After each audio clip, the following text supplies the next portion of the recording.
헤헤, 장사 조졌네 이거. 헤이 헤이. 눈이 오는 주말 아침입니다. 눈이 오네요. 환장하는 거죠. 이번 달에 설 명절도 껴 있었고 눈도 계속 와가지고 이 업하시는 분들이 좀 많이 힘드셨을 거예요. 조금만 참고 이겨내시기 바랍니다. 안녕하십니까, 콕시입니다. 오늘은 먼지 뽀얗게 쌓인 마이크까지 찾아서 꺼내고 나왔습니다. 제가 영상을 막 이쁘게 포장해서 뭔가를 찍고 할 생각은 전혀 없어요. 그냥 막 올라가는 영상이니까 그냥 진짜 동네 아저씨 옆에서 떠드는 것처럼 그냥 편하게 봐주시면 됩니다. 자, 오늘 영상은 듀얼 액션, 듀얼 광택기 운영하는 거, 선택하는 거, 요거에 대해서 좀 알려드리려고 그래요. 처음에 이 업을 하실 때 사실 누가 옆에서 코칭해 주지 않으면 장비 선택부터 굉장히 어려움이 많아요. 근데 이걸 사실 창피해서 물어보기도 힘들어요. 근데 저는 이제 뭐 이렇게 도움 요청하시는 분들이 많아서 전화를 받다 보면 아직 장비에 대한 구분을 못 하시는 것부터가 이제 딱 티가 나요. 그래서 이제 차근차근 설명을 드리는데 아마 그러실 분들이 많을 것 같아서 오늘 영상을 좀 준비를 했습니다. 자, 댓글 하나만 짚고 넘어갈게요. 이전 영상에서 제가 막 버핑을 좀 이렇게 좀 오버폴리싱을 했죠. 오버폴리싱 할 때 그 모습을 보고 무슨 이야기 하셨냐면 댓글에 그렇다고 막광을 이야기하는 건 좀 그렇지 않냐 이제 뭐 이야기 하시는데 그게 막광이 아니에요. 잘 판단하셔야 돼요. 내가 데미지를 뭐 5마이크로를 보정을 할 건데 그 보정하는 게 10초 안에 보정할 수 있는 게 좋을까요? 아니면 똑같은 보정인데 막 2, 3분씩 잡고 보정하는 게 좋을까요? 그게 제가 10초 안에 보정했다고 해서 그게 막광인가요? 그러면 다른 의미로 만약에 접근을 하셨다면 저는 분명히 초벌에 대한 이야기를 한 거예요. 스텝. 첫 판을 들어갔을 때 공정에 대한 속도를 이야기를 한 거예요. 그 연마 버핑에 대해서 이야기를 한 거고 다른 걸 이야기한 게 아니에요. 근데 그 댓글 주신 분이 1차 공정부터 막 광을 띄우고 나가야지 그게 정상적인 매뉴얼의 광택이라고 생각하시는 거예요? 그러면 잘못하신 거예요. 그 댓글 다신 분도 광택을 잘못 배우신 거예요. 초벌의 연마 과정은 초벌일 뿐이에요. 거기서 광까지 다 띄우고 간다? 그럴 거면 원스텝이죠. 2, 3스텝을 갈 필요가 없는 거예요. 하면 안 되죠. 내가 넘는 기준치 이상의 내가 보정해야 될 그 기준치 이상을 광택을 하고 들어간다? 그거 잘못된 거 맞아요.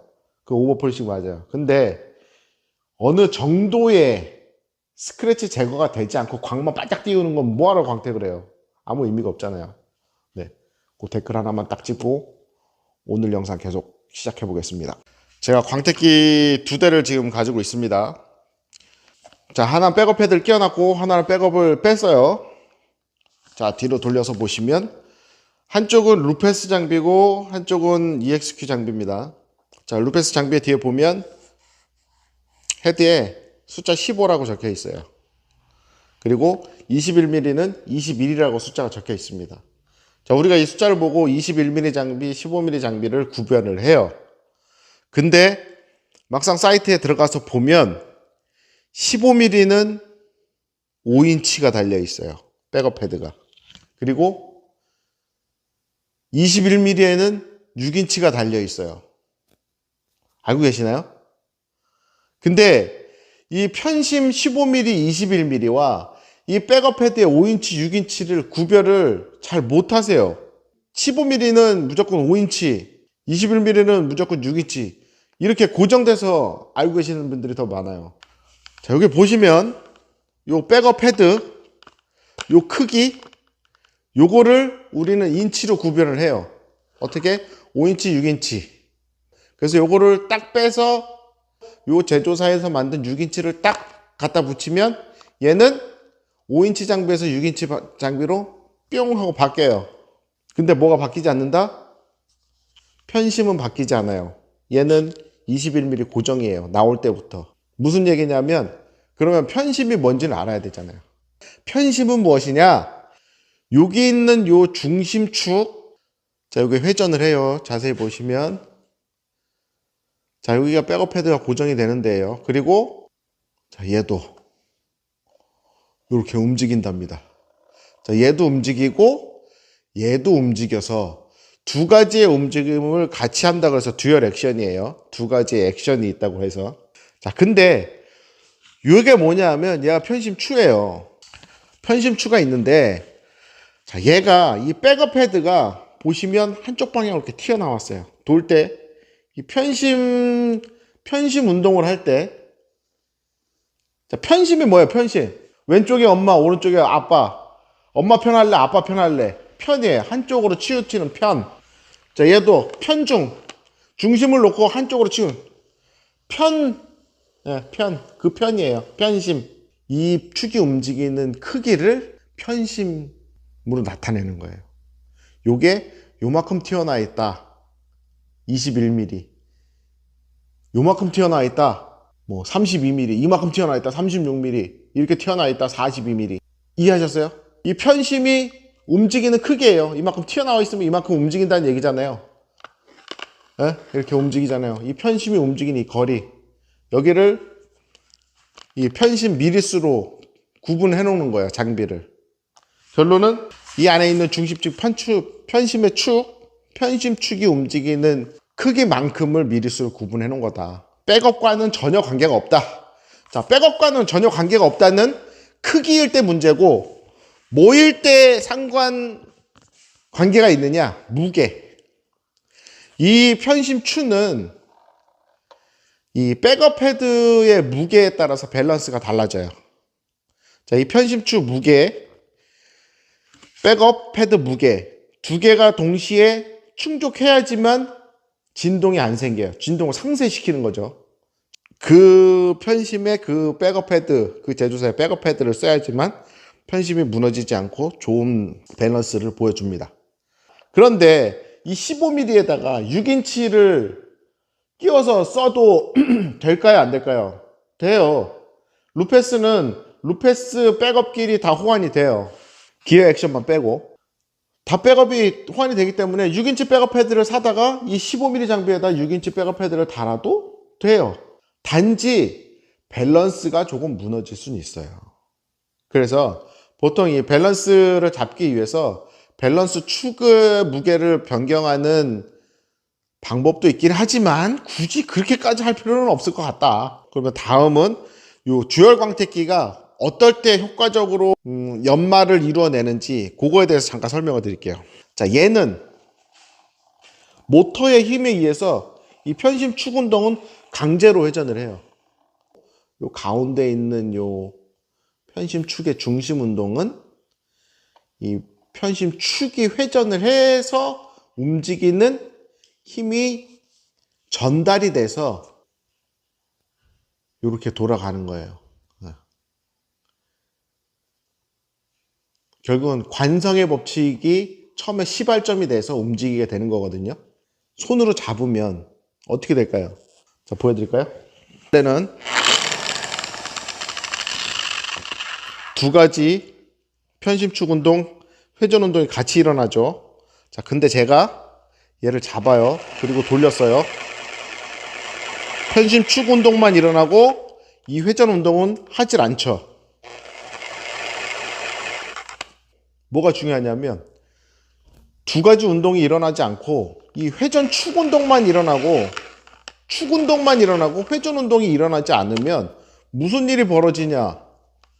컴파운드가 움직이질 못해요. 그러면 결론은 연마력이 떨어진다는 거죠. 자, 바꿔서 말하면 연마력을 최대로 끌어올리려면 축 운동과 회전 운동이 동시에 일어나고 있어야 된다. 광택기를 들고 있을 때 그 얘기를 하려고 했던 겁니다. 그러면 어떻게 확인하느냐? 처음에 시작할 때는 이렇게 잘 모르겠다 그러면 테이프를 하나 붙이세요. 자, 붙여놓고 보면 자, 이렇게 보인다. 광택기 돌리는데. 그럼 회전 운동이 일어나지 않는 거예요. 근데 돌아가죠. 이렇게 돌아간다. 이 테이프가 움직인다. 테이프가 여기만 가만히 있다. 그러면 한 가지 운동, 제자리 운동만 하는 거고, 테이프가 이렇게 빙글빙글 돌고 있다. 그러면 두 가지 듀얼의 액션을 모두 다 하고 있는 거다. 이렇게 보시면 돼요. 왜 중요하다고 그랬죠? 이렇게 움직이면 컴파운드가 제대로 활동을 못해요. 그죠? 멈춰져 있는 상태에서 그 부분에서만 움직이게 되는 거예요. 그러면 연마력이 현저히 떨어지겠죠. 여기서 조금 더 응용을 들어가는 거예요. 편심의 크기와 백업 패드의 크기의 상관관계는 어떻냐? 방금 설명드린 것과 같아요. 3인치 듀얼 광택기예요. 요만큼 나와 있어요. 자, 얘는 편심이 크지 않아도 백업의 크기가 작기 때문에 요 안에서 놀기 때문에 요 3인치 광택기만으로도 5인치에 15mm를 장착한 연마력을 달성할 수가 있는 거예요. 그러면 샌딩기하고 광택기는 무엇이 다른가요? 똑같아요. 둘 다 듀얼 액션이에요. 얘도 편심축 운동을 하고 편심축 운동에 의해서 회전 운동을 같이 해요. 근데 달라요. 뭐가 다르냐? 편심이 작아요. 편심 거리가, 축이, 이동 거리가 상당히 작아요. 그럼 무슨 일이 생기냐? 회전할 수 있는 회전 여건이 줄어들어요. 그러면 결국 밸런스만, 이 백업 패드의 압력만 조금 밸런스만 틀어져도 무슨 일이 일어나느냐? 회전 운동은 일어나지 않고 축 운동만 계속 하게 돼요. 근데 샌딩기는 그래도 돼요.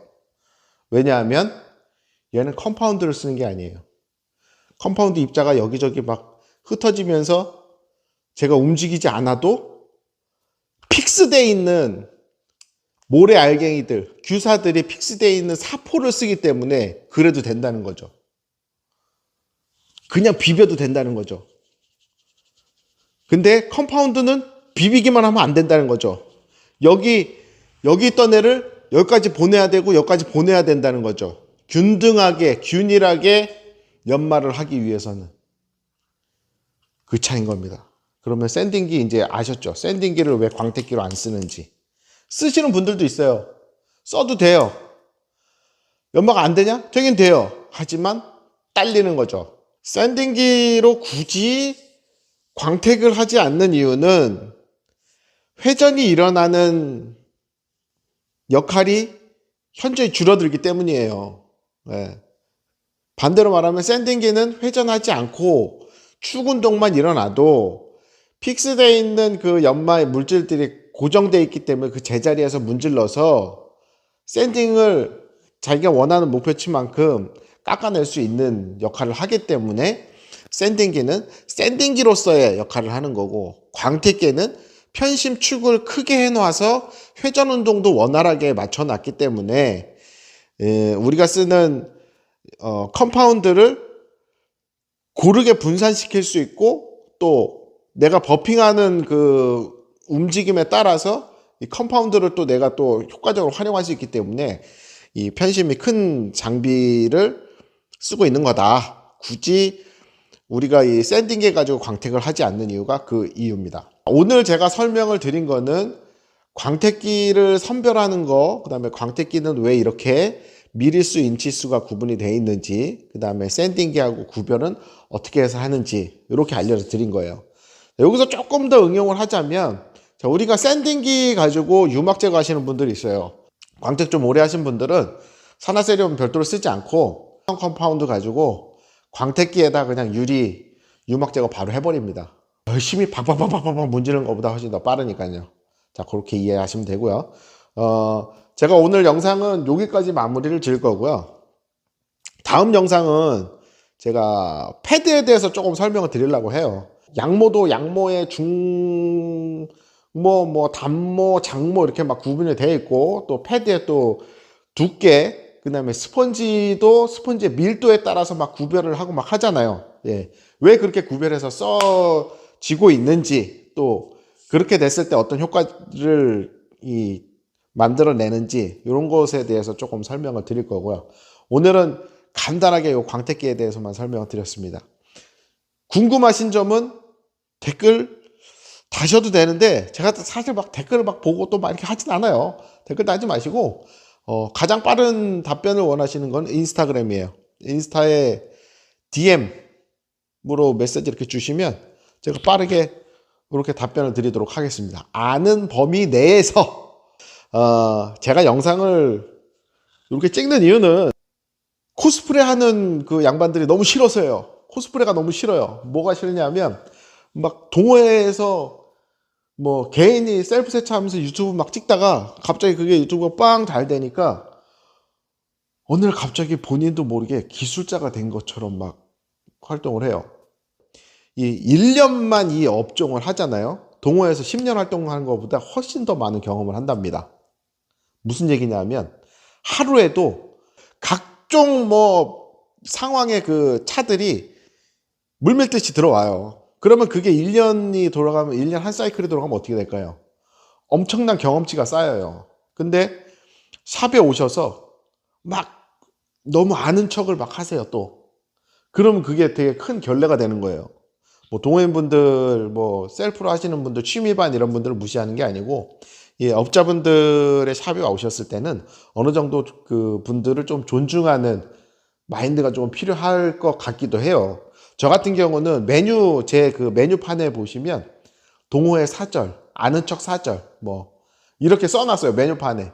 차 문 열고 트렁크만 열어도 이분이 차에 대해서 남다르게 관심을 갖고 있는 분이구나 라는 거를 저희 스스로 구분할 줄 알아요. 네. 이업하시는 분들 다 공감하실 거예요. 트렁크만 열어도 알아요, 저희는.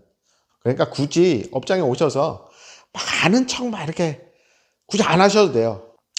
오늘 영상 여기까지고요. 처음 말씀드렸다시피 화려하거나 뭔가 포장해서 만드는 영상이 아니기 때문에 다른 유튜브들처럼 뭐 썸네일이 막 있고 막 그러진 않을 거예요. 그냥 저 시간 날 때 제가 그냥 일이 없을 때 조금씩 찍어서 정보 도움 드릴 수 있는 거 올려드리려고 하니까 그냥 그렇게 감상해 주시면 됩니다. 아름다운 하루를 보내시기를 바랍니다. 안녕.